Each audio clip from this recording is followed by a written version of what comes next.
আজ এতদিন মুসলমানের ঘরে জন্ম নেওয়ার পরে এত আজান, এত মসজিদ, এত মাদ্রাসা, এত আহ্বান, এত ওয়াজ, কোনো কিছুই তোমার কলিজাটা কে এমন ভাবে আটকাইয়া দিল যে কলিজাটার ভিতরে কত নড়েও না,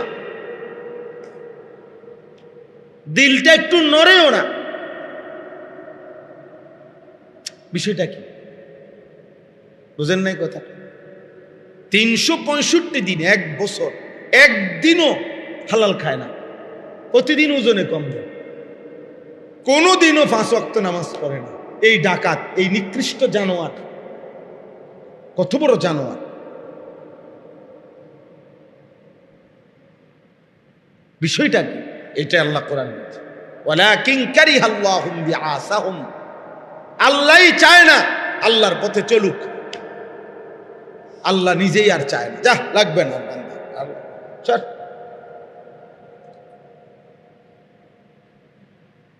এই জন্য নবীজি আল্লাহ দোয়া শিখাইছেন, আপনারা অনেকেই দোয়াটা পারেন। কোরআনের একটা দোয়া আছে, হুজুররা খুব দোয়াটা পড়ে মুনাজাতের মধ্যে, সব হুজুররা। রব্বানা লা তুজিগ কুলুবানা বাদা ইয হাদাইতানা। আল্লাহ, আপনি আমারে হেদায়েত দিয়েছেন, আপনি আমারে মুসলমান বানাইছেন, মুসলমানের ঘরে জন্ম দিয়েছেন, আপনি আমারে আপনার নাম উচ্চারণ করতে সুযোগ দিয়েছেন, আপনি আমারে চিনাইছেন, জানাইছেন আমি মুসলমান। আল্লাহ, এটুকু সুযোগ আপনি তো দিছেন, এবার আপনি আমার দিল হেদায়েত দিয়া, ইসলাম দিয়া, ইমানের পরিচয় দিয়ে আমার দিলটা উল্টায় দিয়ে, লা তুজিগ কুলুবানা, রব্বানা লা তুজিগ কুলুবানা বাদা ইয। এই বেয়াদব, ওঠ বেটা এখান থেকে, ওঠ, মোবাইল ধরলি কেন বেটা, ওঠ বেয়াদব বেটা, হাসুস কেন আবার, বেত্তমিস, বাইরো বেটা।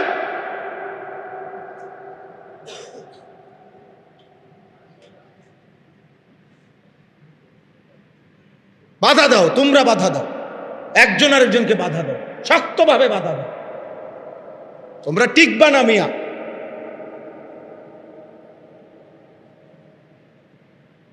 আমি তোমাদেরকে বলি ছেলেরা, আমি এত অস্থির কেন, এত শক্ত কেন? পবিত্র বন্ধন শেষ পর্যন্ত ওদের চালাকিটা, আমাদের পারিবারিক বন্ধন, বিবাহ, স্বামী স্ত্রীর পবিত্র সম্পর্ক, এটা গোটা ইউরোপে নাই আব্বা, তোমরা খবর নাও। ওদের কাছে স্বামী স্ত্রী এই শব্দটি তেমন কিছুই না, ওদের কাছে হইল পারস্পরিক সম্পত্তিতে যার সাথে যার যতদিনের চুক্তি, যার সাথে যতদিন যার সম্পর্ক। পুরুষ জানে না কতটা মহিলা বদলাইছে, মহিলা জানে না কতটা পুরুষ বদলাইছে, এখানে এটা বিষয় না, সম্মতি হইলেই শুধু সম্মতির ভিত্তিতে এটা বৈধ। তোমাদেরকে ওইখানে নিয়ে যাচ্ছে ধীরে ধীরে। এই জন্য আমরা বেশি ভাবতেছি, আমরা ভাবি যে তোমরা উঠতি বয়সের নওজোয়ান, আল্লাহ চাহে তো এই সমাজে তোমাদের বাচ্চা মানুষ হবে। তো সমাজটা যদি এমন জঘন্য হয়, তোমার বাচ্চাটা বড় হবে কি দেখে?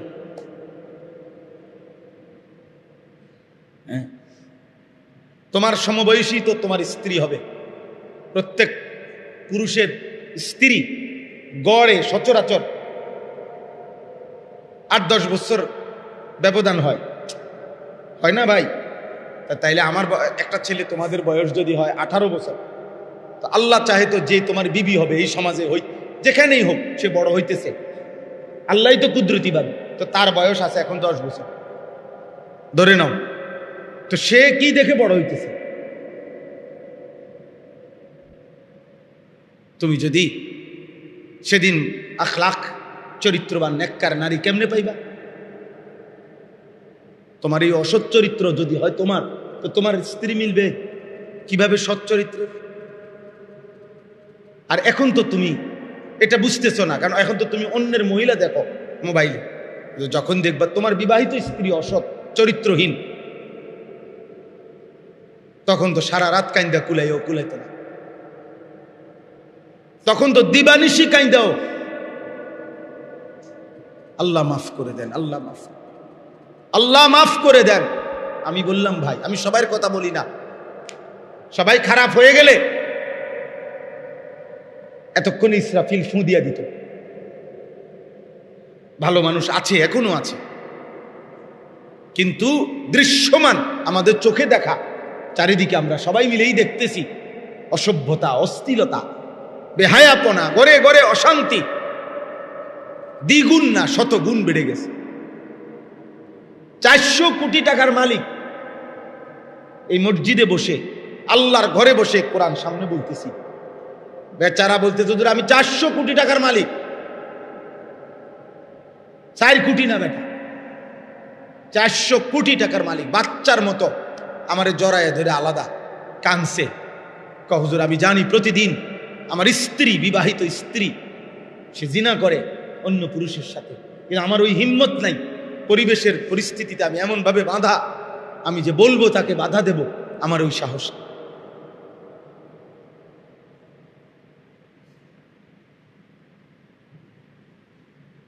আমি এমন ফেসে আছি যে আমি একবার মুখ খুললে আমারে হয়তো গুম করে, মানে অর্থাৎ আমারে পৃথিবীর থেকে কি করে ফেলবে, সরাইয়া ফেলবে।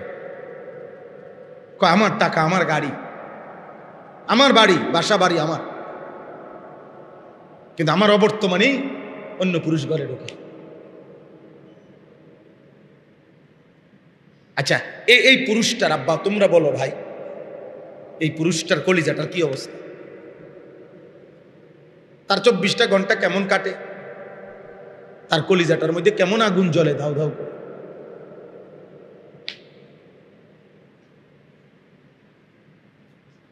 এই জন্য বাপ, যদি মনে করো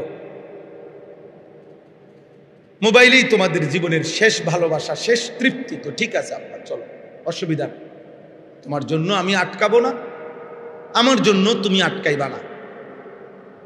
কেউ কারো জন্য পৃথিবীতে আটকায় না। কোলের বাচ্চা মরে গেলে মা মরে না, আবার মা মরে গেলেও কোলের বাচ্চা মরে না। এই বাচ্চা নাবালক, কোলের বাচ্চাও, নবজাতক সন্তানও কোনো না কোনো কোলে পিঠে করে ধীরে ধীরে বড় হয়ে যায়। কারো না কারো বুকের দুধ খাইয়া আল্লাহ তারে ঠিকই হায়াত দেয়। তার মানে ওই মার জন্য কোলের বাচ্চা থেমে নাই, কোলের বাচ্চার জন্য মা থামে নাই। কারো জন্য কেউ আটকায় না। কিন্তু আমাদের আখেরাত তো বরবাদ হবেই গুনার কারণে, কিন্তু আমাদের দুনিয়াটাও কঠিন হয়েছে, আমাদের দুনিয়াটাও কঠিন হয়েছে। কোনোভাবেই আমরা তোমাদেরকে ফেরাইতে পারছি না। তোমরা বেশিরভাগ ছেলে পেলেকে কোনোভাবেই বুঝানো যাচ্ছে না যে মোবাইল এটা জীবনের শেষ কাজ না। একজন যুবক, একজন শক্ত সামর্থ্য ইমানদার মুসলিম পুরুষ, প্রিয় ভাই আমার, উচিত ছিল পৃথিবী করো, আখেরাতও করো, দুনিয়াও তুমি মেহনত করো, পরিশ্রম করো, তুমি লাখ টাকা উপার্জন করো, অসুবিধা কি? তুমি রোজগার করো, রোজগার পরিশ্রম করো, হালাল উপার্জন কোনো একটা করো, আবার আখেরাতের জন্য নামাজ পড়ো। আমরা তো রোজগার করতে নিষেধ করি না, আমরা তো নিষেধ করছি মোবাইল টিপতে, আমরা তো নিষেধ করছি ঘন্টার পর ঘন্টা নিজের হায়াত, নিজের জীবনের সবচেয়ে মূল্যবান সময় বানের পানির মতো চলে যাচ্ছে। এক একবার মোবাইল নিয়ে বসলে বন্যার পানির মতো, স্রোতের মতো সময়টা চলে যায়। 3 ঘন্টা গেল গা, শেষ, কিছুই দেখে নাই, উল্লেখযোগ্য কিচ্ছু দেখে নাই।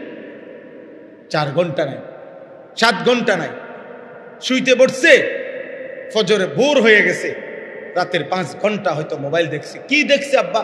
জিজ্ঞাসা করো, বাবা কি দেখছো, কি উপার্জন হইল, কি অর্জন হইল?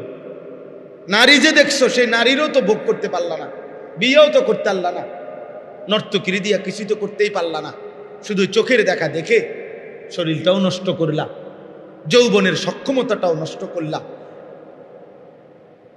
সম্পদও নষ্ট করলা, আখেরাতটাও জাহান্নাম নষ্ট, বরবাদ করলা। অর্জন কি? আমরা বুঝাইতে চেষ্টা করলাম, কেউ একজন ভাইব, এটা ঠিক না, এটা উচিত না। মোবাইলের এই আসক্তি, এই অসভ্যতা, বেঈমান, এটার মধ্যে জাদুর মতো, মন্ত্রের মতো কিছু দিয়ে দিছে মনে হয় যেন। এটা যেন জিনে নিয়ন্ত্রণ করে, এটা যেন ভূতে নিয়ন্ত্রণ করে, এটার মধ্যে কোনো মন্ত্র আছে, কোনো তাবিজ আছে। বেঈমান এভাবে চাচ্ছে যে একটা মিনিট, একটা ঘন্টা মুসলিম সবচেয়ে মূল অংশ মুসলমানের যুবক, আমরা কিতাবে পড়ছি আল্লাযীনা নাসারুর রাসূল সাল্লাল্লাহু আলাইহি ওয়াসাল্লাম ওয়া হুমুশ শাবাব, 23 বছর নবীজির নবুয়তের কাজে যারা তাকে সবচেয়ে বেশি সহযোগিতা করেছে, হুমুশ শাবাব, তারা ছিল যুবক। হযরত আব্দুল্লাহ ইবনে মাসউদ রাদিয়াল্লাহু তাআলা আনহু বলেন, নবীজির বিখ্যাত সাহাবী, তিনি বলেন বদরের যুদ্ধ থেকে শুরু করে নবীজির জীবনের সকল যুদ্ধে আমরা ছিলাম, অংশগ্রহণ করছি। কুন্না নাগজু মা রাসূলিল্লাহ সাল্লাল্লাহু আলাইহি সাল্লাম ওয়া নাহনু শাবাব, তিনি বলেন সকল যুদ্ধে আমরা নবীজির সাথে অংশগ্রহণ করেছি আর আমরা ছিলাম যুবক। যুবক হযরত মালিক ইবনুল হুয়াইরিস একজন সাহাবী রাদিয়াল্লাহু তাআলা আনহু, বুখারী মুসলিমের ইবারত, বুখারী মুসলিমের হাদিস, তিনি বলেন আতাইনা রাসূলুল্লাহ সাল্লাল্লাহু আলাইহি ওয়াসাল্লাম, আমরা নবী সাল্লাল্লাহু আলাইহি সাল্লামের কাছে আসলাম থাকার জন্য। ওয়া নাহনু শাবাবাতুন মুতাকারিবুন, আমরা ছিলাম সমবয়সী যুবক, এক বয়সী আমরা কিছু যুবক ছেলে, সবার বয়স 15-16, সবার বয়স 17-18 এর ভিতরে। ফাআকামনা ইনদাহু 20 ইয়াওমান, আমরা নবীজির কাছে এই সমবয়সী যুবকগণ 20 দিন পুরা নবীজির কাছে ছিলাম। এক বয়সী আমরা নবীজির কাছে দিন শিখছি। ওয়া কানা রাহিমান রাফিকান, সুবহানাল্লাহ। সাহাবী বলেন নবীজি ছিলেন অত্যন্ত দয়ালু, অত্যন্ত বন্ধুসুলভ, রফিক, তিনি ছিলেন আমাদের প্রতি খুব বন্ধুসুলভ। আমরা এই অল্প বয়সী হওয়া সত্ত্বেও তিনি আমাদেরকে দিন শিখাইছেন। এরপরে 20 দিন পরে তিনি বলছেন ইরজিউ ইলা আহলিকুম, তোমরা তোমাদের বাড়ি ঘরে ফিরে যাও, ফিরে যাও। ওয়াসাল্লু কামা রাআইতুমুনি উসাল্লি, এবং আমাকে যেভাবে কয়দিন নামাজ পড়তে দেখেছো এভাবে তোমরা নামাজ আদায় করো। ওয়া ইযা হাদারাত আস-সালাহ ফালিউআযযিন আহাদুকুম, নামাজের যখন ওয়াক্ত হবে তোমরা একজন আজান দিও। ওয়ালিয়া উম্মা আকবারুকুম, তোমাদের মধ্যে বয়সে যে বড় সে ইমামতি করো। এভাবে বলে দিছে, একজন আজান দিও, বয়সে বড় যে সে কি করো, ইমামতি করো। তাহলে 20 দিনে ওনাদেরকে নবী এমন ভাবে শিখাইছেন সূরা, কেরাত, দোয়া, কালাম, মাসআলা মাসাইল, যে ইমামতির যোগ্য বানায় দিছেন। নালে এটা বললেন কেন, বুঝেন নাই? নালে এই কথাটা বললেন কেন যে একজন তোমাদের মধ্যে যে বয়সে বড় সে কি করিও, ইমামতি করো। তাহলে 20 দিনের ভিতরে কি পরিমাণ এই যুবক সাহাবীরা 20 দিন নবী সাল্লাল্লাহু আলাইহি সাল্লামের কাছে থেকে মেহনত করছে, যে আল্লাহ নবী বলছে ঠিক আছে এখন তোমরা নিশ্চিন্তে যে কেউ কি করতে পারো, ইমামতি করতে পারো, আজান দিতে পারো। নামাজ তো আমি দেখাইছি, তোমাদের শিখাইছি। দিন শিখা দরকার। আমরা কেউ 10 দিনের জন্য শিখেন, কেউ 20 দিন শিখেন। আজকে আমরা দুর্ভাগ্য যে আমাদের অভিভাবকরাও এই দুনিয়ার তালে তালে বুঝে ফেলছে যে সন্তানকে দিন শিখাইতে হবে না। যার ফলে এই পরশু দিনও ঢাকার একজন গবেষক আলেম উনি বললেন বর্তমান হিসাব হইল মাত্র 30 লাখ সন্তান বাংলাদেশে, মাত্র 30 লাখ ছেলে মেয়ে মাদ্রাসায় পড়ে, সির্ফ 30 লাখ। এই কওমি মাদ্রাসা, আলিয়া মাদ্রাসা মিল্লা, সরকারি এবং কওমি মাদ্রাসা মিলে মিয়া, আর কমপক্ষে 5 থেকে 5.5 কোটি সন্তান স্কুল কলেজে, 5 কোটির উপরে হবে। তো 5 কোটির মধ্যে যদি 50 লাখও বিধর্মী হয়, তারপরও তো 4.5 কোটি মুসলমান। এই 4.5 কোটি মুসলিম ছেলে মেয়ের ইমানের কি খবর, নামাজের কি খবর, রুকু সেজদার কি খবর, সূরা কেরাতের কি খবর, দোয়া কালাম পাক নাফাক, ওরা ফরজ গোসল করতে জানে কিনা, ওদের যে বীর্যপাত হয় তো ওরা ফরজ গোসল করে কিভাবে, ওরা নামাজ যে পড়ে শুক্রবারেও যে কয়জনে নামাজ পড়ে, তো শুক্রবারে যে নামাজ পড়ে ওটা কি পড়ে আপনি কোনোদিন শুনছেন? আপনি না মসজিদে দেখছেন হেতের আইসে, আচ্ছা আমিও বলছি আইসে, কিন্তু তার আত্মাহিয়াতুটা শুনছেন নি, তার দোয়ায়ে কুনুত শুনছেন নি, তার দুরূদ শরীফ শুনছেন নি, যেটা পারে না না পারে, এটা হয় না না হয়। কোরআন শরীফ যদি অশুদ্ধ হয়, সূরা কেরাত, তাহলে তো নামাজ হয় না, নামাজ হয় না। যাও আব্বা বাইরে ঘুরে আসো, বাইরে ঘুরে আবার ওই খাওয়াইবার টাইমে আইসো, আরো ফলাফাই নিয়ে আইসো।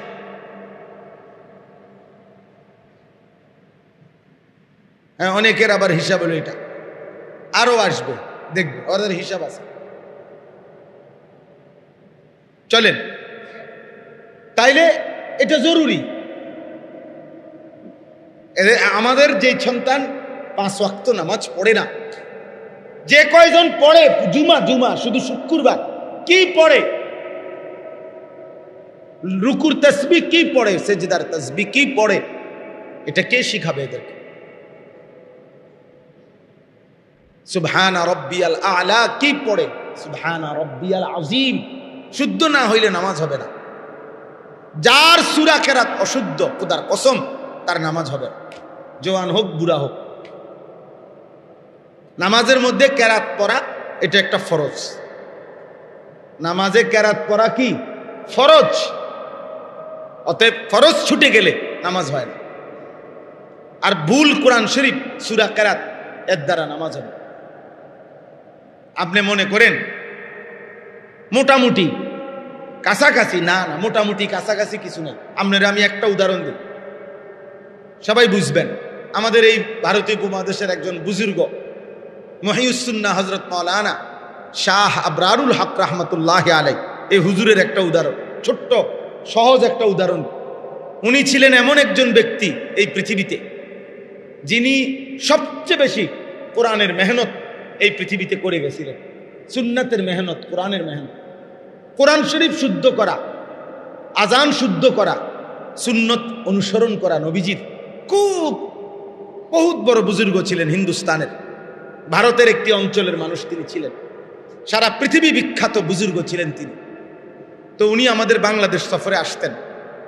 বাংলাদেশে অনেক জেনারেল শিক্ষিত বড় বড় প্রফেসর, ইঞ্জিনিয়ার ওনার মুরিদ ছিল। এর মধ্যে বাংলাদেশের বুয়েটের একজন বড় প্রফেসর, প্রকৌশল ইঞ্জিনিয়ারিং ইউনিভার্সিটির হজরত কিছুদিন আগে ইন্তেকাল করছেন, প্রফেসর হামিদুর রহমান রাহমাতুল্লাহ আলাইহি, অনেক বড় বুজুর্গ ছিলেন। বাংলাদেশের ইতিহাসে জেনারেল শিক্ষিতদের মধ্যে শ্রেষ্ঠ আল্লাহর ওলি ছিলেন। তো এই প্রফেসর হামিদুর রহমান উনি বড় প্রফেসর, উনি ছিলেন উনার মুরিদ, আর উনি ছিলেন হাফিজ হুজুর রহমতুল্লাহর খলিফা প্রফেসর সাহেব, এবং উনার সাথে গভীর নিসবত, দুজনের খলিফা। তো একদিন বাংলাদেশ সফরে আসছে। তো এই প্রফেসর হামিদুর রহমান সাহেবের দাওয়াতে আরো বড় বড় 15-20 জন জেনারেল শিক্ষিত প্রফেসর, ইঞ্জিনিয়ার, বড় বড় শিক্ষিত, ওনারা সহ, উনি হজরত সহ একটা বাড়িতে মেহমান হিসাবে ওই 10 তালা না 15 তালার মধ্যে উপরে উঠবে ঢাকা শহরে। তো সাথে সব দাঁড়ানো হয়েছে হজরতের এই ইংরেজি শিক্ষিত প্রফেসর। তো উনি লিফট, এই উপরে উঠতে হলে লিফটে উঠতে হবে না, কথা বুঝেন? লিফট বুঝেন তো আপনারা? লিফট এ হজরত তখন ইচ্ছা করে ওই উনার বক্ত যে মুরিদ প্রফেসর হামিদুর রহমান, ওনারে বলতেছে যে ভাই লেফট কিধার হে, লেফট কোন দিকে? কি বলছেন? লেফট কোন দিকে? তো শব্দটা কি? লিফট। শব্দটা কি? লিফট। উনি ইচ্ছা করে বলছে যে লেফট কোন দিকে, তো শব্দটা তো লেফট না, আর লেফট মানে তো লিফট না, লেফট মানে বাম দিক, রাইট মানে ডান দিক। তাহলে লেফট বলা দ্বারা আপনারা বলেন তো লিফট মোটামুটি বুঝে গেছিনি? মোটামুটি বুঝে গেছে। একজন মানুষ যদি বলে লেফট, তো এটার দ্বারা লিফট বোঝা যায়, মোটামুটি বোঝা যায়, কাছাকাছি বোঝা যায়। লেফট মানে তো বাম দিক। তাহলে এটা যদি বলে আর আপনি বুঝাইতে চাইছেন লিফট, তো এটা আপনি মোটামুটি বুঝছেন তো যে উনি লেফট বলতে লিফট বুঝাইছে। আমি যদি এখানে দাঁড়াইয়া বলি লেফট, আপনি বুঝবেন লিফট, আপনি বুঝবেন লিফটের কাছাকাছি। তাহলে ন্যূনতম এক জাররাও তো এটাকে লিফট বুঝাবে না লেফট বলার দ্বারা, এটা সম্পূর্ণ পৃথক। অথচ LEFT লেফট, LIFT লিফট, তাহলে একটি অক্ষর শুধু বদলাইছে, তিনটা অক্ষর সেম। LFT এই তিনটা তো দুনো অক্ষরের মধ্যে সমান, বদলাইছে শুধু কি একটা অক্ষর। ছিল অক্ষরটা আই, উনি বলছেন কি ই। এতে করে অর্থটা এতটাই ব্যতিক্রম হয়েছে যে লিফট তো বুঝাই নাই, কাছাকাছিও বুঝায় নাই, মোটামুটিও বুঝায় নাই। তখন ওই প্রফেসর হামিদুর রহমান কানে কানে হজরতকে বলতেছেন, হজরত লেফট নেহি হে, ইয়ে লিফট হ্যাঁ। উনি মনে করছে যে হজরত জানে না বা বুঝে নাই বা খেয়াল করে নাই, তো হজরতকে ঠিক করে দিতেছে। হজরত শব্দটি লেফট নয়, লিফট। এই তখন হজরত বলছেন, ভাই ভাই তো ইয়ে কাহা রাহা হ্যায়, আমি তো যুগ যুগ ধরে বছরের পর বছর এটাই বলতেছি তোমাদেরকে, এটাই তো বুঝাইতে চাচ্ছি যে একটি শব্দ লিফট, এটা যদি আমি একটি অক্ষর বদলাইয়া ফেলার কারণে সম্পূর্ণ ভিন্ন বুঝায়, ন্যূনতম যদি লিফট না বুঝায়, তো কোরআনুল করিম অশুদ্ধ পড়লে, একটা অক্ষর ভুল পড়লে, তো কোরআনের মূল শব্দ যেটা, এটা কেমনে বুঝায়?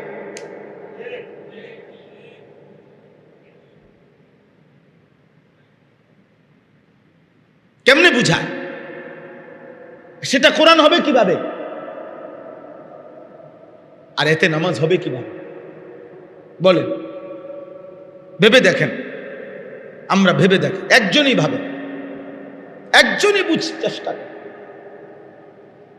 এই জন্য সবার কাছে বললাম, এই মাসিক ইসলাহি মাহফিল, বাৎসরিক মাহফিল, মাদ্রাসাগুলোর মধ্যে পড়ানো, মসজিদে জুম্মার বয়ান, আউলিয়ায়ে কেরামের খানকার মধ্যে বয়ান, দাওয়াত ও তাবলীগের বয়ান, আল্লাহওয়ালা বুজুর্গদের যত চোখের পানি, সব কিছু মিলাইয়া একটাই মাকসাদ, আমাদেরকে মনে করাইয়া দেওয়া যে আমাদের আখিরাত, আমাদের পরকাল, আমাদের পরকাল। আমরা বুঝতে চাই না এটা। আমরা মনে করছি খাইয়া দাইয়া ঘুমাইয়া পেশাব পায়খানা কইরা দুনিয়া ভালো আছি। বুড়া মানুষেরও এক কথা, জওয়ান মানুষেরও এক কথা। তোমরা যুবক ছেলে মনে করছো এই শুধুমাত্র নারী, ছবি, মোবাইল, কিছুক্ষণের বন্ধুদের আড্ডা উল্লাস, এর মধ্যেই তোমাদের দিন যায়, রাত যায়। আর বয়স্ক মানুষ জিফুত একটু লাইন করে দিছে, কেউরে চাকরি, কেউরে বিদেশ, কেউরে বিয়া। আর এখন উনি খাইয়া দাইয়া তিন বেলা খায়, ঘুমায়, চা দোকানে গল্প গুজব করে সময়টা কোনো রকমে পার করতেছে, সুখে আছে। আরে ভাইয়া, চাচা, আপনিও তো দুনিয়াই বুঝলেন, ওই ছেলেটাও তো দুনিয়াই বুঝলো। আখেরাত, আখেরাত কি? আখেরাত কোথায়?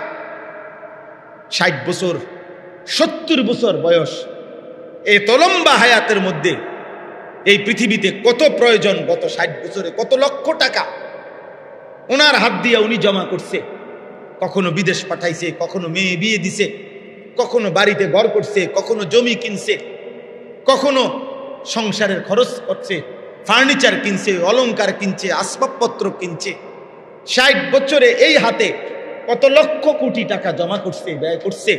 কিন্তু 60 বছরে আল্লাহর ঘর দেখবার কথা, হজে যাওয়ার কথা, আহা নাফরমান বুড়ার কলজার মধ্যে কোনোদিন আসে?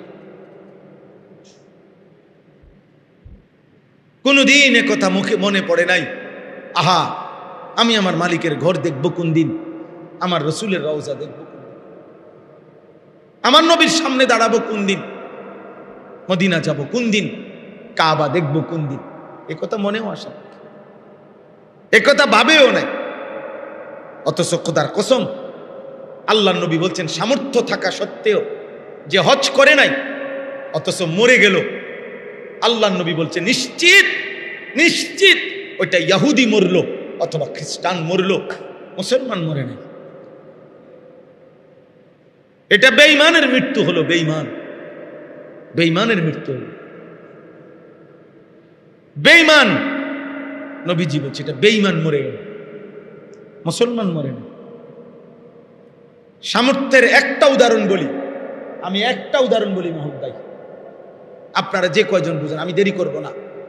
একটা উদাহরণ হলো, এই যে একজন মুসলমান, মনে করেন ওনার যে বসত ভিটাটা, ওনার যে বসত বাড়ি যেটাতে উনি থাকে, এইটার অতিরিক্ত ওনার শুধুমাত্র জমি আছে, খেতে ফসলের জমি, বাজারের ভিটা, অথবা যেখানেই হোক ওনার আলাদা জমি আছে, জমি, বুঝছেন নি কথাটা? এতটুকু জমি আছে যে কিছু অংশ জমি যদি বিক্রি করে তাহলে হজ্জের টাকা হবে, সংসারের ওই কয়দিনের খরচ চলবে, আর ফিরে আসলে বাকিটুকু জমি দিয়েই ওনার সংসার চলবে। ওনার আলগা ব্যবসাও নাই, চাকরিও নাই, ফুতো বিদেশ নাই, কিন্তু বসতের অতিরিক্ত এতটুকু জমি আছে। আমি আরো ভাঙ্গা কই তাহলে বুঝবেন। মনে করেন বর্তমানে সর্বোচ্চ 6.5 লক্ষ টাকা হইলে আরামসে হজে যাওয়া যায়।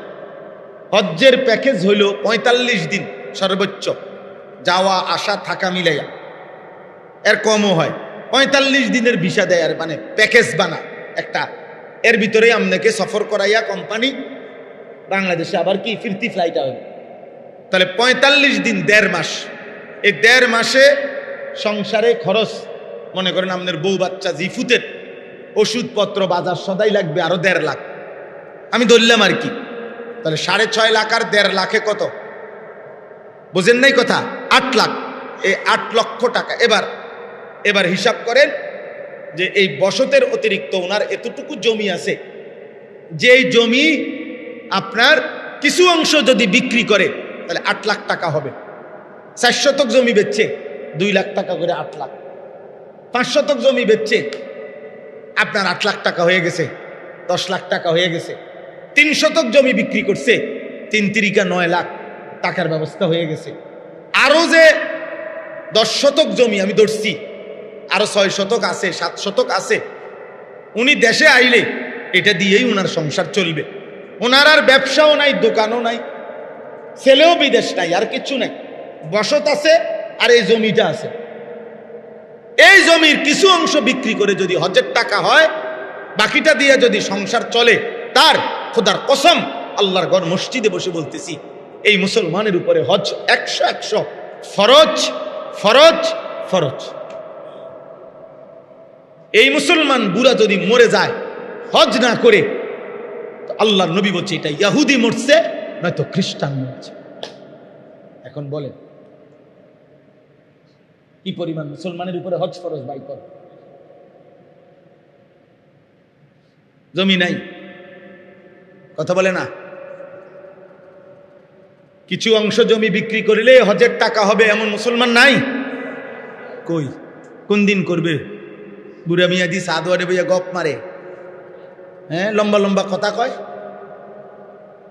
লম্বা লম্বা কথা।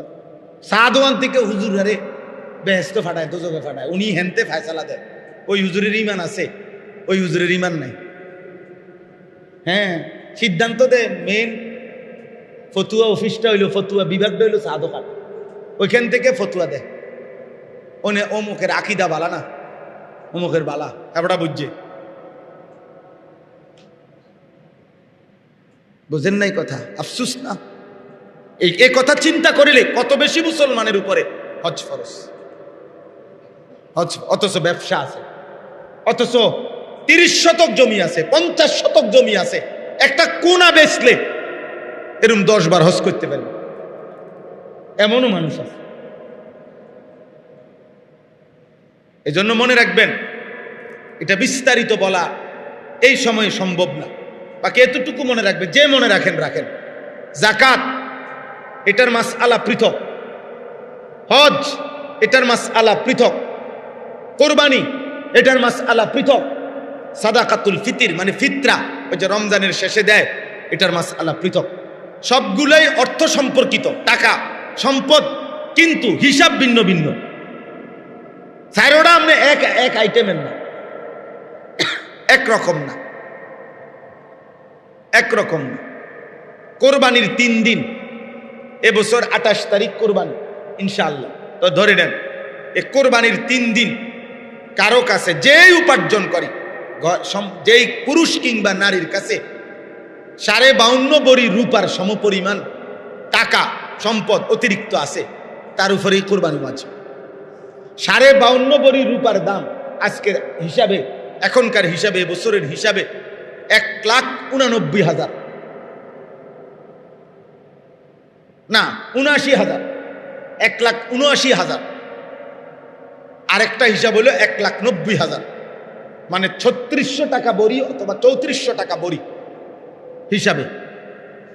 তাইলে মনে করেন ছেলেটা বিদেশ থেকে আজকে 4 বছর বিদেশ করে, 5 বছর বিদেশ করে, এই ছেলেটা বাড়িতে 30,000 টাকা পাঠাইছে, বাপ্পার নামে কোরবানি দিছে। এখন এই ছেলেটার কাছে 1,80,000 টাকা আজকে 5 বছরেও তার কাছে জমা অতিরিক্ত নাই। কথা বলেন না কেন? তো তার উপরে কোরবানি ওয়াজিব, তার কোরবানি কই? কই তার কোরবানি দিল কই? তার উপরে না কোরবানি ওয়াজিব। আচ্ছা, 2 নাম্বার, বাফের 3 ফুট 4 ফুট সংসার ভিন্ন নাই, একসাথে এখনো। একজন ঢাকা চাকরি করে, একজন কুড়ি চাকরি করে, একজন বাড়িতে সংসারে ক্ষেত খামার ফসল আলাদা করে। তো মনে করেন কোরবানি আসছে, ওই বিদেশের ফুতে দিছে 20,000, ঢাকার ফুতে দিছে 15,000, আর ওই কুড়ির ফুতে দিছে 10,000। এই 20 আর 15 35, আর 10 15 45, মনে করেন আরো 5-10,000 টাকা, 50,000 মিলাইয়া 2 শরিক কোরবানি দিছে বাপমার নাম। আমরা ঘরে কোরবানি হয়েছে, এটা নিয়ে কোরবানি। কোরবানি বুঝি এমনি ওয়াজিব, এই এক এক যার থেকে জাফারে নিয়া একসাথ কইরা একজনের নামে কোরবানি দিলেই, এটা তো ফ্যামিলির, একজনের নামে কোরবানি দিলে, কোরবানি তো ফ্যামিলির উপরে, পরিবারের উপরে কোরবানি ওয়াজিব হয় না, কোরবানি তো মানুষের উপরে ওয়াজিব হয়। তো ওই যে ছেলেটা চাকরি করে, তার কাছে তো 1,80,000 টাকা আছে জমা, তো তার উপরে কোরবানি ওয়াজিব না, তো তার কোরবানি কই? কথা বলেন না, বলেন, মাথা লাড়লে হইতো না, বলেন। আমাদের সমাজে কি পরিমাণ খামখেয়ালি। বাপমার নামে কোরবানি দিবেন, ভালো কথা, এটা তো হলো বাপমারের সহযোগিতা করা, সহযোগিতা করা। আমার আব্বা ইন্তেকাল করছে 2015 সালে, আমরা আজও এই বছরও আমার বাবার কোরবানি পৃথকভাবে বাবার নামে, বাবার হিসাব ধরে কোরবানি দেই। কিন্তু আমার কোরবানি আমার বাবার নামে দিলেই, মানে আমার বাবার দিলেই আমার কোরবানি আদায় হয়ে যাবে। তো কথা বলেন না, তো তাহলে একটা ফ্যামিলির মধ্যে উপার্জন করে যতজন, কামাই রোজগারি করে যতজন, এ বিবাহিত না হোক, আমার কয় হাতে অন্য বিয়েই করছে না, হাতের আবার কি এর কোরবানি না, হাতের কোরবানি না, হাতের শুধু গোস্ত খানা, হাতের শুধু খানা, হাতে বিয়েই করে নাই। তো বিয়ে না করলে কি হইছে? বিয়ের সাথে তো কোরবানির হিসাব। তাইলে বালেক পুরুষ মুসলিম, বালেক সাবালক, যার বীর্যপাত হয় তাকে বালেক বলে, প্রাপ্তবয়স্ক। এমন বালেক পুরুষ, বিবাহিত হোক অবিবাহিত হোক, সংসার একত্রে হোক ভিন্ন হোক, যে উপার্জনকারী, যার কাছে এ কোরবানির 3 দিন 1,90,000 অথবা 1,79,000 টাকা সমপরিমাণ সম্পদ টাকা জমা আছে অতিরিক্ত, তার উপরেই কোরবানি আছে। এমন প্রত্যেকের কোরবানি আদায় করতে হবে।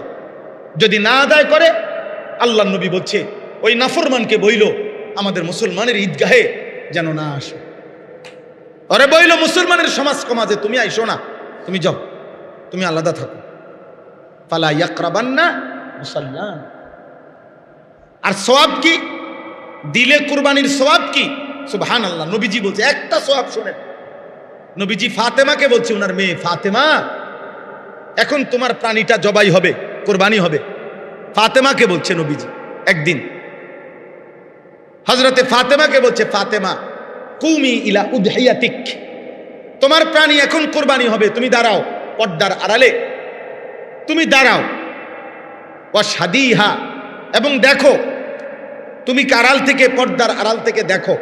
নবীজি বলেন, ফা ইন্না লাকা বিআউয়ালি কাতরাতিন তাকতুরু মিন দামিহা আন ইউগফারা লাকা মা সালাফা মিন যুনুবিক। সুবহানাল্লাহ। নবীজি বলেন, ফাতেমা, এখন যে প্রাণী তোমার কোরবানি জবাই হবে, রক্তের এক ফোঁটা মাটিতে পড়বার সাথে সাথে আল্লাহ পাক তোমার পিছনের সব গুনাহ মাফ করে দিবে, সব মাফ করে দিবে। আন ইউগফারা লাকা মা সালাফা মিন যুনুবিক, পিছনের সব গুনাহ আল্লাহ মাফ করে দিবে। কি শুধু গোশত খাওয়া নাকি অনেক বড় সুযোগ? এটা ইবাদত কিনা বলেন না? এজন্য ভাই, এখানে যে কয়জন আছেন ছেলেরা, ভাই তোমরাও যারা আছো, উপার্জন করো, নিজেদের কোরবানি, বাপের সহযোগিতা করো, মাকে সহযোগিতা করো, কোনো অসুবিধা নাই, কিন্তু নিজের কোরবানির ইহতেমাম করো। এটা ইবাদত। এটা আমরার ঘরে কোরবানি হইছে মানে আমরার ঘরে গোশত খানার বুঝ হইছে, এটা না, এটা ইবাদত, এটা ইবাদত। বলে এতজনে কোরবানি দিয়ে, এত গোশত দিয়ে কি করব? এত গোশত দিয়ে মাটিতে গাইরে লেবেন, আমরা যখন খাইতে পারতেন না, তো এগুলোতে মাটিতে গাইরে লাইয়েন, এটা বুঝি কথা? এত গোশত খাইব কি? এখানে কি গোশত খাওয়া মাকসাদ? তো আল্লাহ তাআলা তো বলছেই, ফাকুলু মিনহা ওয়া আতইমুল কানিআ ওয়াল মু'তার ওয়া আতইমুল বাঈসা ওয়াল ফাকির। কোরআনের আয়াত। তুমিও খাও, অভাবী, অসহায়, আত্মীয়, গরিব, ফকির, ওদেরকে দাও, ওদেরকে দাও, ওদেরকে দাও। তাহলে এই জন্য মহিলাদের কোরবানি, এটার একটা উদাহরণ বলি। একজন মহিলার কাছে এক বড়ি স্বর্ণ আছে, এক বড়ি বা 1.5 বড়ি, এ গায়ের অলংকার মহিলাদের। আর ওই মহিলার কাছে যদি কোরবানির ঈদের 3 দিন 10,000 টাকা থাকে, 5,000 টাকা আছে মনে করে, অথবা রূপা আছে কিছু রূপা, এই কোন মহিলার কাছে যদি কারো কাছে স্বর্ণ এবং টাকা দুইটা থাকে, স্বর্ণ এবং রূপা দুইটা থাকে, তাহলে এই দুইটা মিলাইয়া যদি 52.5 বড়ি রূপার দাম 1,79,000 টাকা দাম হয়, তাহলে নিঃসন্দেহে কসম আল্লাহর ওই মহিলার উপরেও কোরবানি ওয়াজিব। শুধু স্বর্ণ যেই মহিলার কাছে আছে, 1 তোলা রূপা নাই, 1 টাকাও নাই জমা, শুধু কি আছে? স্বর্ণ, তাহলে হইল 7.5 গুণ।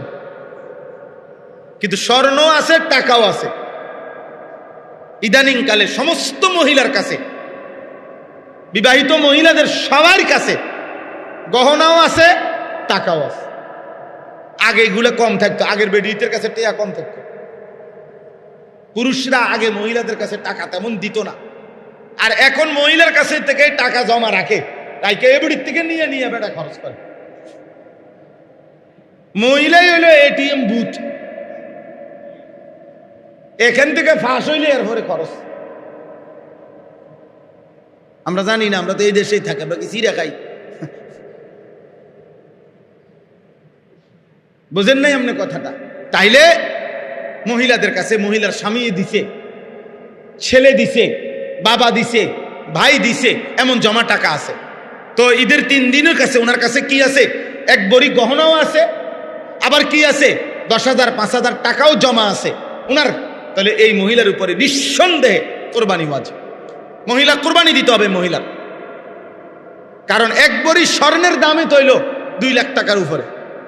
তো স্বর্ণ এবং টাকা দুইটা মিলাইলে 1,80,000 টাকা হবে না? কথা হয় না বেশি। অতএব আমরা শেষ, মাহবুব ভাই কই যান? জি, অতএব আমরা প্রত্যেকে আমাদের এই ফিকির আমরা আপনাদের কাছে বললাম, কোরবানি সামনে, হজ সামনে, আপনারা দয়া করে প্রত্যেকেই এই ফিকির করবেন যে কমপক্ষে একজন আপনি একজনই মানেন, আমরা সার্থক। আমরা জানি বলা আমাদের জিম্মাদারি, ফয়সালা আল্লাহর হাতে, সিদ্ধান্ত আল্লাহর হাতে, হেদায়েত আল্লাহর হাতে, আমল কে করবে কে করবে না এটা আল্লাহর হাতে। আমরা ঘাবড়াই না। এই জন্য আপনাদের সবার কাছে অনুরোধ করছি, দয়া করে প্রত্যেকেই আপনারা নিজেদের হজ্জের ব্যাপারে যত্নবান হন, কোরবানির ব্যাপারে যত্নবান হন, এবং শুরুতে যে বললাম নিজেদের ঘর পরিবার স্ত্রী সন্তান প্রত্যেকের ব্যাপারে আপনারা ঈমান আমল আখিরাত যত্নবান হন। এই শেষ যে কয়জন ছেলে তোমরা ভাই রয়ে গেলা, তোমাদের কাছে ভাই অনুরোধ, তুমি এই সমাজের আরো হাজার মানুষ নষ্ট হয়ে যাক, তুমি নষ্ট হইও না। নষ্ট জিনিস কেউ মনে রাখে না, নষ্ট জিনিস ফেলে দেয় মানুষ, আবর্জনা মানুষ বাইরে ফেলে দেয়। একদিন চরিত্রহীন হলে একদিন এই পৃথিবীর কেউ তোমারে স্মরণ করবে না। জীবনটা হাইওয়ান জানোয়ারের মতো শেষ হয়ে যাবে, গরু ছাগল কুকুর বিড়ালের মতো একটা জীবন শেষ হয়ে যাবে আর কি। খাইয়া ঘুমাইয়া পেশাব পায়খানা করিয়া নারী দেখা জিনা ব্যভিচারের ছবি দেখে অসভ্যতার অশ্লীলতায় শেষ, কেউ মনে রাখবে না। এজন্য দয়া করে যে কয়জন ছেলে আছো প্রত্যেকটা ছেলের কাছে অনুরোধ, 5 ওয়াক্ত নামাজ পড়ো আব্বা, জীবন সুন্দর হবে, জীবন সুন্দর হবে। কিতাবের মধ্যে আমরা পড়ছি নামাজের প্রকৃত অর্থ হইল সালাতের কোন কাঠকে, বাঁকা কাঠ আগুনে পুরাইয়া সোজা করা, এটা হলো সালাতের প্রথম অর্থ। তো নামাজি ব্যক্তি 5 ওয়াক্ত নামাজের মাধ্যমে নিজেকে যেন আগুনে পোড়ায়। তো কিতাবের মধ্যে লিখছে 5 ওয়াক্ত নামাজ যে পড়ে সে যেন নিজেকে দুনিয়ার মধ্যে পোড়াইছে। তো আল্লাহ তাআলা আশা করা যায়, মুহাদ্দিসিনে কেরাম ওলামায়ে কেরাম বলে, দ্বিতীয়বার আল্লাহ তাকে জাহান্নামের আগুনে পোড়াবে না। 5 ওয়াক্ত নামাজ পড়ে যে নিজেকে যেন আগুনে পোড়াইয়া সোজা করছে, তো এবার মালিক তাকে আর জাহান্নামের আগুনে পোড়াবে না। নবীজি বলছে কোন বান্দা যখন সেজদা করে, সেজদা দেয়, তৎক্ষণাৎ ইতাজালা শাইতানু ইয়াবকি, শয়তান তার থেকে কাঁদতে কাঁদতে সরে যায় আর বলে, শয়তান বলে, হায় এটাই তো সেই সেজদা যেই সেজদা একবার না দেওয়ার কারণে আমি চিরতরে বিতাড়িত হলাম, আর এটাই সেই সেজদা, হে আল্লাহর বান্দা তুমি এখন দিয়ে আল্লাহর প্রিয় হয়ে গেল। একটি সেজদা না দেওয়ার কারণে আজ আমি এত ঘৃণিত, আর সেই সেজদা দিয়ে তুমি হয়ে গেলে আল্লাহর প্রিয় পাত্র। এজন্য নামাজ পড়ো ভাই, আপনারা বাবা নামাজ পড়েন। আলহামদুলিল্লাহ আমাদের মাহবুব ভাই, এই মাদ্রাসা, এই মসজিদ, আমি তো সেই মসজিদে বয়ান করছি যে মসজিদ টিনের ঘর ছিল, অনেক কষ্ট করে বৃষ্টি বাদলের মধ্যেও, অনেক ছোট্ট জীর্ণ শীর্ণ মসজিদেও আলহামদুলিল্লাহ আমরা বয়ান করছি। আজকে আল্লাহর মেহেরবানি, আল্লাহই করাইছেন, আল্লাহই করাইছেন, আল্লাহই করাইছেন। এত সুন্দর মসজিদ হয়েছে, মসজিদের নিচতলা সুন্দর কমপ্লিট হয়ে গেছে, দোতলার কাজও চলতেছে। আলহামদুলিল্লাহ যে ভাই সবচেয়ে বেশি আন্তরিকভাবে সহযোগিতা করেছেন আজকে এই মজলিসে, উনিও আসছেন। আলহামদুলিল্লাহ, কি নাম ভাইয়ের? সেলিম ভাই, আপনাদেরই পাশের এলাকার মানুষ উনি। আলহামদুলিল্লাহ অনেক আন্তরিকভাবে চেষ্টা করছেন, ফিকির করছেন, সহযোগিতা করছেন, বহির্বিশ্ব থেকেও ফিকির করছেন। আল্লাহ তাআলা তৌফিক দিছেন, আল্লাহ ভাইকেও কবুল করেন।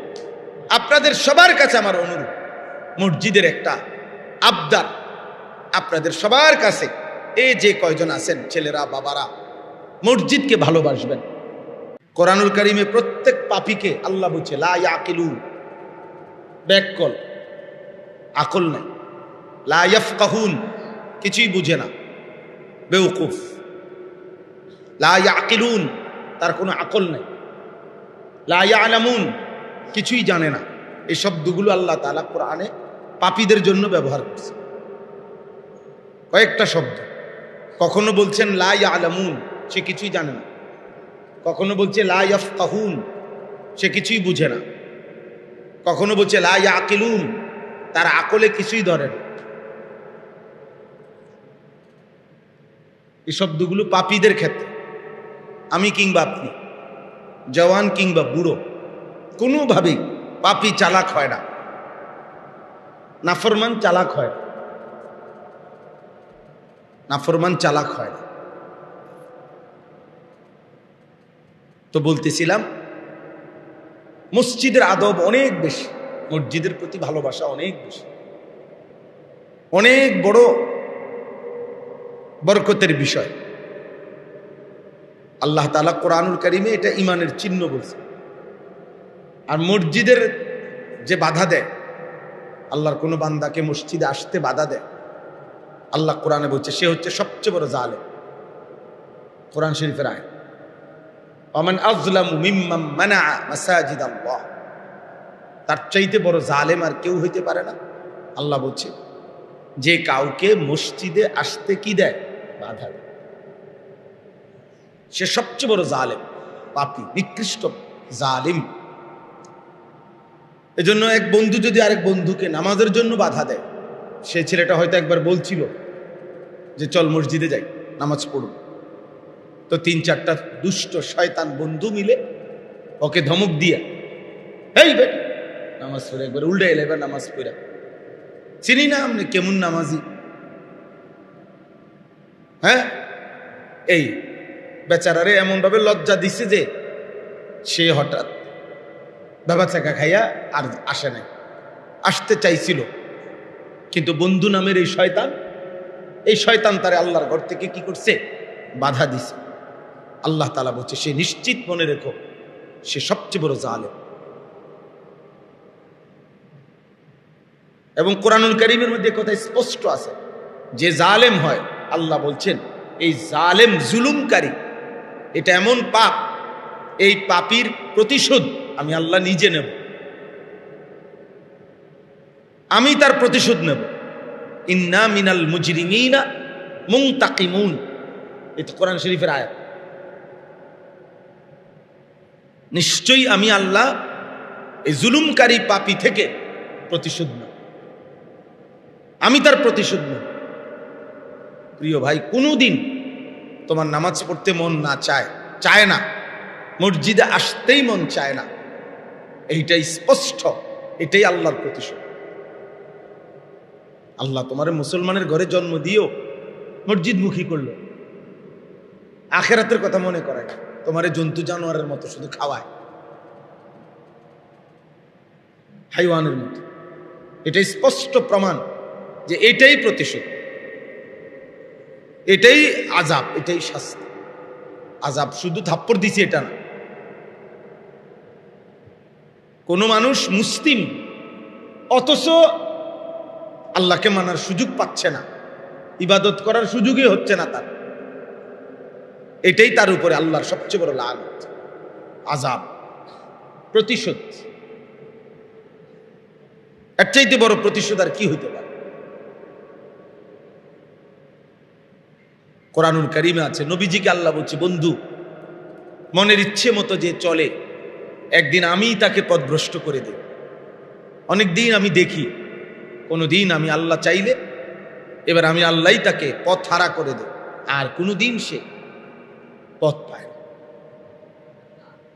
আযাল্লাহুল্লাহু বিইলমি, আল্লাহ বলেন আমি ইচ্ছে করে এবার পথ হারা করে দেব। বেশি দিন তুমি উল্টা চলতেছো, ঠিক আছে বান্দা, আর লাগবে না, আমার পথে চলতে হবে না, ঠিক আছে যাও, গুনার পথেই থাকো আব্বা, দরকার নাই, ভাত খাইবাই তো আর কি খাও, খানা দানা আটকাবো না, কিন্তু বন্দিগি আর করতে দেব না। জন্তু জানোয়ারের মতো, কুকুর বিড়ালের মতো একদিন খাইতে খাইতে, পেশাব পায়খানা করতে করতে একদিন মরে চলে যাবে, শেষ। কোরআন শরীফের আয়াত আছে, স্পষ্ট শোনো, একটা ছেলে শোনো, একজনই বুঝো। এ আমার পরিচিত জায়গা, আমিও পুরাতন, আপনারাও পুরাতন।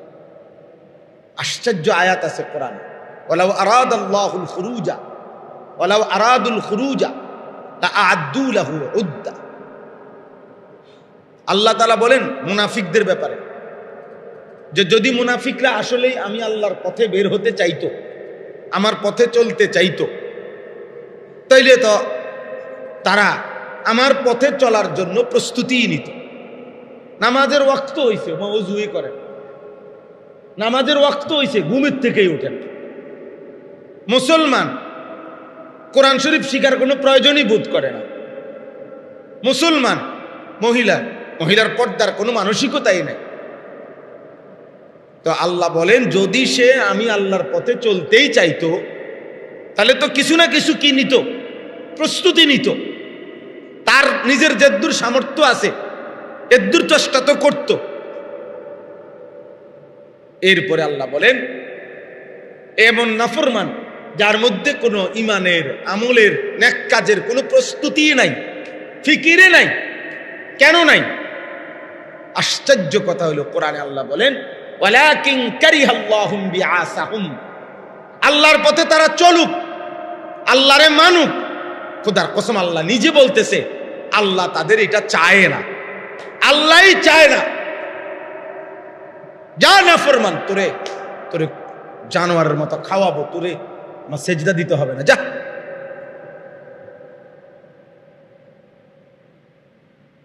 লাগবে না বেটা। এত কোটি কাফের সেজদা সারা প্রতিদিন খায়, তো তুই আর অল্প কয়েকজন খাবি না বেটা, বাতে না কয়টা। এটা কোরআন শরীফের আয়াত। কোনোভাবেই তোমার নামাজ পড়তে মন চায় না, বিষয়টা কি? মসজিদকে কলিজার মধ্যে রাখবেন। নবীজি বলছে, দিলের মধ্যে যার মসজিদ, রাজুলুন কালবুহু মুআল্লাকুন বিল মাসাজিদ, মসজিদের সাথে যার দিল বাঁধা, মসজিদের সাথে যার অন্তর বাঁধা আছে, খোদার কসম নবী বলে, আল্লাহ তাআলা তাকে কিয়ামতের দিন আরশের নিচে ছায়া দান করবে। আরশের নিচে ছায়া। 7 ধরনের ব্যক্তিকে আল্লাহ নবী বলছে আল্লাহ আরশের নিচে ছায়া দিবে। এক ধরন হলো ওই মানুষটা দিল যার বাধা আছে মসজিদে, মসজিদের সাথে। এই জন্য মসজিদকে ভালোবাসা চাই, মসজিদের সাথে সম্পর্ক থাকা চাই। মসজিদ মুমিনের কেন্দ্র, মার্কাজ। আল্লাহ কোরআনে বলছে কাবাকে, কাবা হচ্ছে মুবারাকাম ওয়া হুদাল লিল আলামিন। কাবা মার্কাজ বরকতের, কাবা মার্কাজ হেদায়েতের, বরকতের কেন্দ্র, হেদায়েতের কেন্দ্র। এজন্য মসজিদকে ভালোবাসবেন, মসজিদের প্রতি সহযোগিতা করবেন, মসজিদের জন্য দান করবেন। আলহামদুলিল্লাহ, মসজিদে তো ওনারা দিচ্ছেন অনেকের সহযোগিতা। আজকেও আমার কথা হলো, এই আপনারা যদি প্রত্যেকে সম্ভব হয়, ছেলেরা তোমরাও, বাবারা আপনারাও পকেটে হাত দিয়ে, এই মসজিদের আরো অনেক কাজ, অনেক ঋণ, অনেক প্রয়োজন আছে, আপনারা চেষ্টা করে ভালোবাসা মহব্বত দিয়ে থাকলেই আপনি আন্তরিকতার সাথে মসজিদের জন্য সহযোগিতা করেন, দেখবেন ঠকবেন না। মাহবুব ভাই বারবার বলতেছেন ধারাবাহিক মাসিক ইসলাহি মজলিস করার জন্য। আমি জানি এটা কষ্টকর, প্রত্যেক মাসে মাসিক ইসলাহি মজলিস করা বা কষ্টকর। আমরা যে করি নিজের মাদ্রাসায়, প্রতি মাসের দ্বিতীয় শনিবার আমার মাদ্রাসায় ইসলাহি মাহফিল হয়, কষ্ট হয়।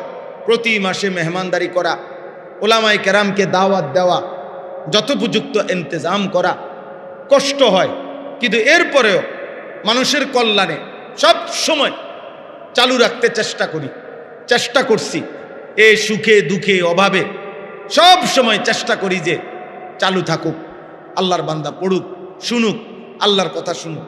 আমার মাদ্রাসার এলাকার অনেক বাচ্চা কাচ্চা, ছোট ছোট বাচ্চারা মজলিসের দিন এসে খায়, রাত্রে বয়ান শেষ হইলে খিচুড়ি খায়, বিরিয়ানি খায়। আমি আলহামদুলিল্লাহ, আমার কথা হইলো কোনো অসুবিধা নাই।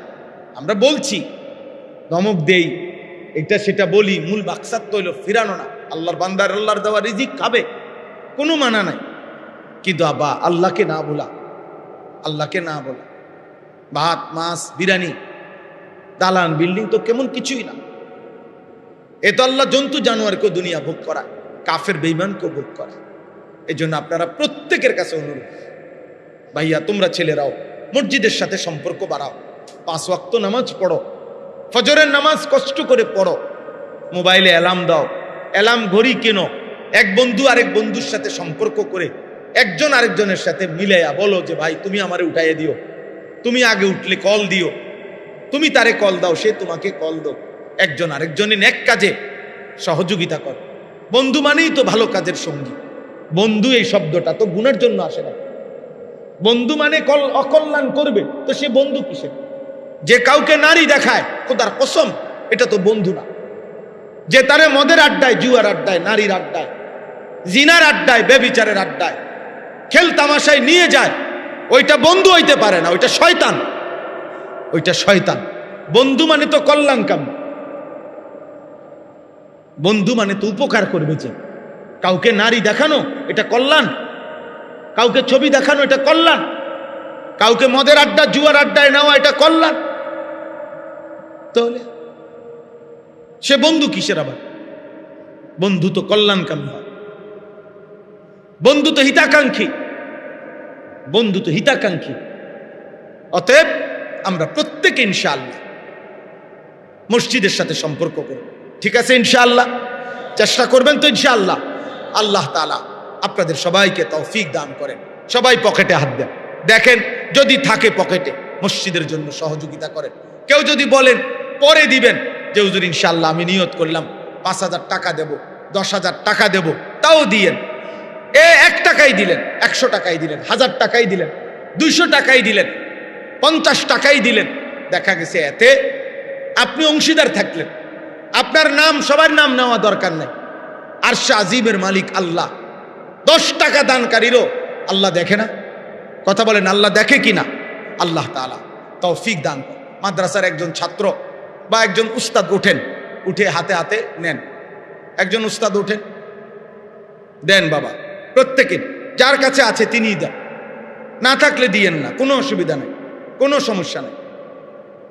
আল্লাহ আপনাদেরকে তৌফিক দান করেন, আল্লাহ আপনাদেরকে কবুল করে নেন। আল্লাহ তাআলা প্রত্যেককে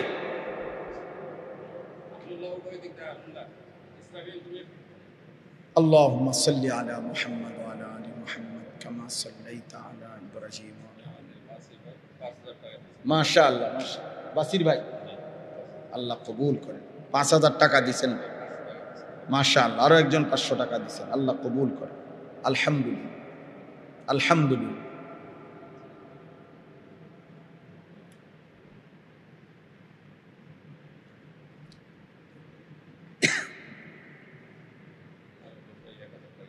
আরো একজন 1,000 টাকা দিয়েছেন, মাশাআল্লাহ। আরো একজন 2,000 টাকা দিয়েছেন, আরো একজন 1,000 টাকা দিয়েছেন, মাশাআল্লাহ। আল্লাহ আপনি কবুল করুন। ছেলেরা তোমরা সবাই নামাজ পড়ো, মোবাইলের আসক্তি কমাও বাবা, চুল স্বাভাবিক করো, চারদিকে সমান চুল রাখো, হালাল পবিত্র জীবন যাপন করো, ভালো হবে। নাই তো কবর তো পরে, বেঁচে থাকার আগামী জীবনটাও কঠিন হয়ে যাবে। বেঁচে থাকার আগামী জীবন কঠিন হয়ে যাবে, কঠিন হয়ে যাবে।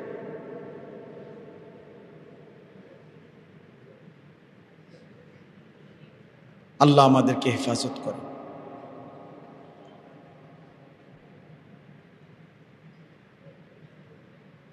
আল্লাহুম্মা সাল্লি আলা মুহাম্মাদ।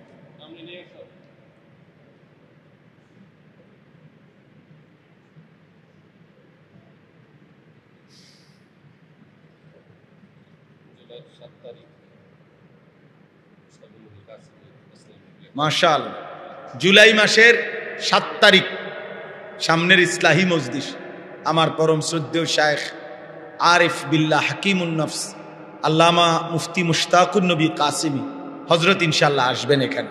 আলহামদুলিল্লাহ, আল্লাহ তাআলা সবাইকে আসার তৌফিক দান করেন। আল্লাহ তাআলা হযরতকেও হায়াতে তয়্যিবা আফিয়া দান করেন। এই মাদ্রাসা আল্লাহ কবুল করেন। তিল তিল করে কষ্ট করে মাদ্রাসাকে যেন আল্লাহ তাআলা কবুল করে। বুজুর্গের কদম ধ্বনি, আল্লাহওয়ালাদের বারবার আসা যাওয়ার বরকতে আল্লাহ যেন মাদ্রাসায় বরকত দান করে। মাশাআল্লাহ, আলহামদুলিল্লাহি রাব্বিল আলামিন। আল্লাহুম্মা আনতাস সালাম ওয়া মিনকাস সালাম তাবারাকতা ইয়া দাল জালালি ওয়াল ইকরাম ইয়া আরহামার রাহিমিন ইয়া আরহামার রাহিমিন ইয়া আরহামার রাহিমিন। রব্বানা যালামনা আনফুসানা ওয়া ইল্লাম তাগফির লানা ওয়া তারহামনা লানাকুনান্না মিনাল খাসিরিন। রব্বানা আতিনা ফিদ দুনিয়া হাসানা ওয়া ফিল আখিরাতি হাসানা ওয়া কিনা আযাবান নার। রব্বানা লা তুযিগ কুলুবানা বা'দা ইয হাদাইতানা ওয়া হাব লানা মিন লাদুনকা রাহমা ইন্নাকা আনতাল ওয়াহ্হাব। রব্বানা ওয়া আতিনা মা ওয়া'আদতানা আলা রুসুলিক ওয়া লা তুখজিনা ইয়াওমাল কিয়ামা ইন্নাকা লা তুখলিফুল মিআদ। রব্বানা আসরিফ আন্না আযাব জাহান্নাম ইন্না আযাবাহা কানা গরামা ইন্নাহা সাআত মুস্তাকাররাম ওয়া মুকামা। মাওলায়ে করিম, আপনি মাফ করে দেন। মাওলায়ে করিম, আপনি মাফ করে দেন। মেহেরবান মাওলা, আপনি মাফ করে দেন। আয় আল্লাহ, আপনি মাফ করে দেন। ঈমান আমলের জীবন দান করেন, ইজ্জত আফিয়ত দান করেন, তাকওয়া তহারত দান করেন, হিম্মত ইস্তেকামত দান করেন, ইখলাস দান করেন। সেজদাওয়ালা কপাল বানিয়ে দেন, কাঁদনেওয়ালা চোখ বানিয়ে দেন, জিকিরওয়ালা জবান বানিয়ে দেন, মোহব্বতওয়ালা দিল বানিয়ে দেন, সুন্নাতওয়ালা জীবন বানিয়ে দেন। আল্লাহ, আগামী জিন্দিগি সুন্দর করে দেন, আগামী জীবন আপনি সুন্দর করে দেন। কিশোর যুবক ছেলেগুলোকে নামাজি বানিয়ে দেন, চরিত্রবান বানিয়ে দেন, উত্তম আখলাকওয়ালা বানিয়ে দেন। বাবা চাচা মুরব্বীদেরকে আরো বেশি নেক আমলের তৌফিক দান করেন।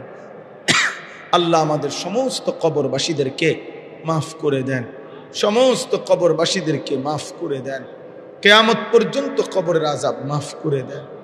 আয় আল্লাহ, এই মাদ্রাসার প্রতিষ্ঠাতা রাহিমাহুল্লাহ তাআলা, আল্লাহ হুজুর সহ প্রথম দিন থেকে এই পর্যন্ত যত মানুষ মাদ্রাসার সাথে সম্পৃক্ত থেকে আজ কবরবাসী হয়ে গেছে, আপনি তাদেরকে মাফ করে দেন, আপনি তাদেরকে মাফ করে দেন, আপনি তাদেরকে মাফ করে দেন। তাদের সকলের কবরের আযাব মাফ করে দেন। এই চৌবেপুর গ্রাম সহ আশেপাশের সমস্ত মানুষদেরকে মাফ করে দেন, কবরবাসীদেরকে মাফ করে দেন। আল্লাহ, বছরের পর বছর ধরে আজ অনেক বছর যাবত এই মানুষদের সাথে আমার সম্পর্ক মাওলা, আসা যাওয়া মাওলা, ভালোবাসার এই বন্ধন আপনার সন্তুষ্টির জন্য আপনি কবুল করে নেন, আপনি কায়েম দায়েম করে দেন। আল্লাহ, আমাদের সবার জীবন সুন্দর করে দেন। আমাদের মা বোন স্ত্রী কন্যাদেরকে সুস্থতার হায়াত দান করেন, আফিয়তের জীবন দান করেন, পর্দা পুশিদা ঈমান আমল দান করেন। মা ফাতেমা রাবেয়া বসরিয়ার মতো হায়াত দান করেন। আল্লাহ, এই মাদ্রাসা আপনি কবুল করে নেন, মাদ্রাসা আপনি কবুল করে নেন, মাদ্রাসা আপনি কবুল করে নেন। মাদ্রাসার তামাম জরুরত আপনি পূরণ করে দেন। এই মসজিদখানা আপনি কবুল করে নেন। আল্লাহ, মসজিদের প্রতিটা দানে আপনি বরকত দান করেন, আপনি বরকত দান করেন। আল্লাহ, আপনি বরকত দান করেন, সকলের উপরে খায়ের ও বরকত নাজিল করেন। আল্লাহ, এদেশের প্রবাসের যে যা সহযোগিতা করেছে, যে যা সহযোগিতা করেছে, সকলকে উত্তম বিনিময় দান করেন, সকলকে উত্তম বিনিময় দান করেন। আল্লাহ, আপনি দয়া করে আমাদের সকলকে রহমার করম করেন। অসুস্থ বিমারি যারা শিফা করে দেন, আপনার ঘর জিয়ারতের তৌফিক দান করেন, হজ উমরা করার তৌফিক দান করেন, কাবা মদিনা দেখান সুযোগ করে দেন মাওলা। আল্লাহ, আল্লাহ, যার যত নেক মাকসাদ আছে পূরণ করে দেন, অভাব দূর করে দেন, ঋণ মুক্ত করে দেন, পেরেশানি থেকে আসান করে দেন।